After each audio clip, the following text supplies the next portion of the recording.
What's up for January? The planets have some close encounters, the bright stars of winter, and a chance to catch a comet. All month after sunset, you can see 4 planets without the aid of binoculars or a telescope.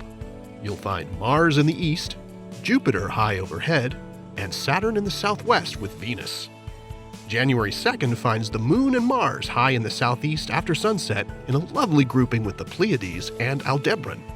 Then from about January 18th to the 24th, watch Venus cross paths with Saturn as the glow of sunset fades. Look for the pair low in the southwest about 45 minutes after the sun dips below the horizon. The 2 planets appear their closest on January 22nd when they'll be only 1/3 of a degree apart on the sky. You'll be able to capture both of them in the same field of view through binoculars or a small telescope. On the 23rd, the 2 planets are still only a degree apart and will be joined by a slim crescent moon. And on January 25th, looking to the southwest 30 to 45 minutes after sunset, look high above Venus and Saturn to find the moon only a degree apart from Jupiter, about halfway up the sky. January nights are filled with bright stars. Looking toward the south or southeast in the first few hours after dark, you'll spy the bright constellations of winter in the Northern Hemisphere. Of course, there's Orion, the hunter, the big dog constellation, Canis Major, and the lesser-known little dog, Canis Minor, with its bright star Procyon. And Y-shaped Taurus, the bull, includes the bright Hyades and Pleiades star clusters. And just east of Orion, you'll find the bright stars Castor and Pollux, which form the heads of the twins in Gemini.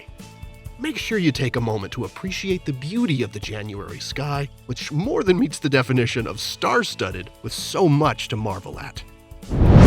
A recently discovered comet is now passing through the inner solar system and should be visible with a telescope and likely with binoculars. The comet, which has a mouthful of a name, C2022 E3 ZTF, was first sighted in March last year when it was already inside the orbit of Jupiter. It makes its closest approach to the Sun on January 12th and then passes its closest to Earth on February 2nd. Comets are notoriously unpredictable, but if this one continues its current trend in brightness, it'll be easy to spot with binoculars, and it's just possible it could become visible to the unaided eye under dark skies. Observers in the Northern Hemisphere will find the comet in the morning sky as it moves swiftly toward the northwest during January. It'll become visible in the Southern Hemisphere in early February. This comet isn't expected to be quite the spectacle that Comet Neowise was back in 2020, but it's still an awesome opportunity to make a personal connection with an icy visitor from the distant outer solar system. Here are the phases of the moon for January.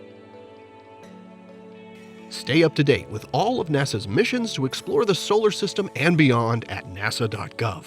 I'm Preston Dykes from NASA's Jet Propulsion Laboratory, and that's what's up for this month.